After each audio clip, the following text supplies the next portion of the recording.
भक्ति की प्राप्ति जिस व्यक्ति को हो जाती है उसकी अभिव्यक्ति क्या होती है?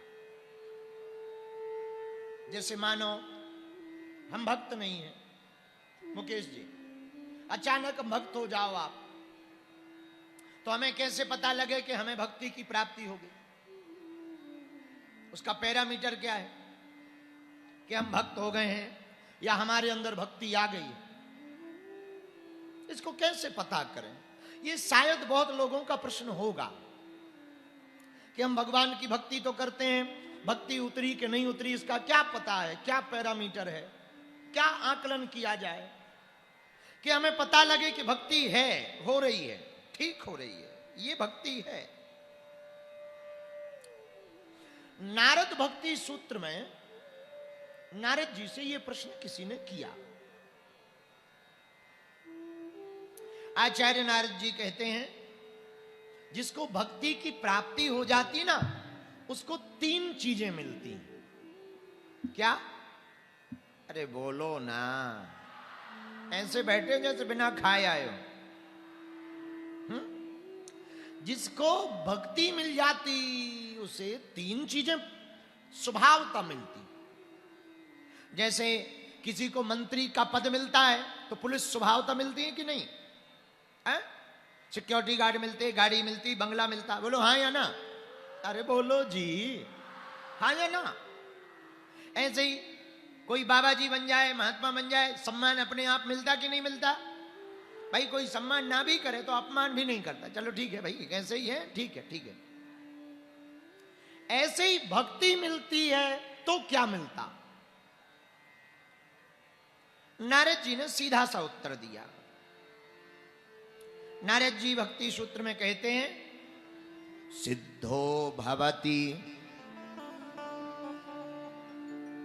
नारद जी कहते भैया जिसको भक्ति की प्राप्ति हो जाती उसका पहली बात तो ये सिद्धो भवति, दूसरी बात तृप्तो भवति, तीसरी बात अमृतो भवति।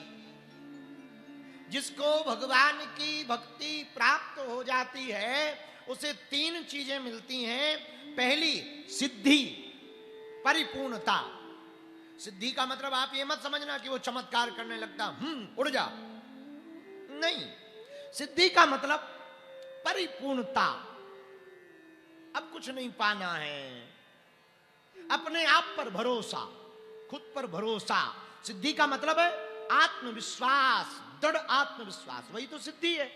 भरोसा, हमारा भरोसा पक्का है कि भगवान तुम्हारी ऊपर कृपा करेंगे, हमारा भरोसा पक्का है कि तुम्हारी अर्जी लगेगी और तुम्हारा काम सफल होगा। यही तो सिद्धि है।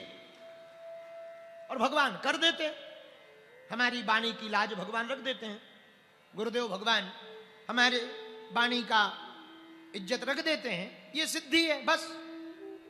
तो भक्ति का पहला लक्षण सिद्धो भवति, सिद्ध हो जाता है आदमी, उसकी वाणी सिद्ध हो जाती, उसका व्यवहार सिद्ध हो जाता। लोग समाज में उसके लिए कहने लगते हैं हाँ हम नहीं मानते, वो आदमी गलत नहीं हो सकता, उसके बारे में हमें पता है, वो सिद्ध आदमी है, गलत नहीं हो सकता।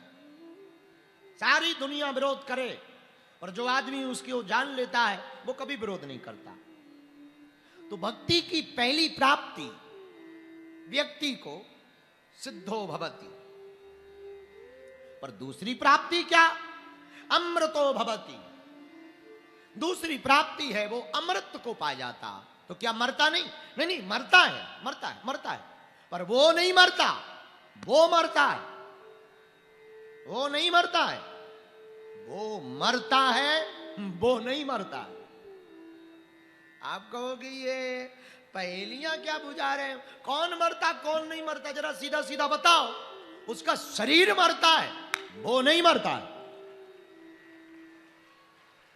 स्वामी रामकृष्ण परमहंस आज भी जिंदा है, शरीर नहीं है पर है। देवराहा वाले बाबा आज भी जिंदा है, शरीर नहीं है पर है। नीम करोली वाले बाबा कैंची धाम, उनका शरीर नहीं है पर वो है। सन्यासी बाबा शरीर नहीं है पर वो है। तो भक्ति प्राप्ति के बाद तीन चीजें, पहला सिद्धो भवति, दूसरा अमृतो भवति। लेकिन भक्ति प्राप्ति के बाद तीसरी जो चीज मिलती है, अब आपको यह समझना पड़ेगा आपकी भक्ति की क्वालिटी क्या है। थोड़ा पहले लेवल की क्वालिटी पर रहोगे तो केवल सिद्धो भवति तक पहुंचोगे। थोड़ा क्वालिटी और बेहतर हुई, भक्ति और प्रगाढ़ हुई, गहरी हुई, तो अमृतो भवति पे पहुंचोगे, अमृत तो हो जाएगा। अमृत का मतलब जन्म मरण का चक्कर छूट जाएगा, बार बार जन्म नहीं लेना पड़ेगा, बार बार मरना नहीं पड़ेगा। और जन्म तो होता ही इसीलिए कि बार बार हमें जन्म ना लेना पड़े, बार बार मरना ना पड़े। तो भक्ति थोड़ा गहरी होगी तो आप दूसरे स्टेप पर पहुंच जाएंगे, अमृतो भवति। लेकिन जब आपकी भक्ति चरम सीमा पर पहुंचेगी, मीरा की तरह, सूर की तरह, रैदास की तरह, रसखान की तरह,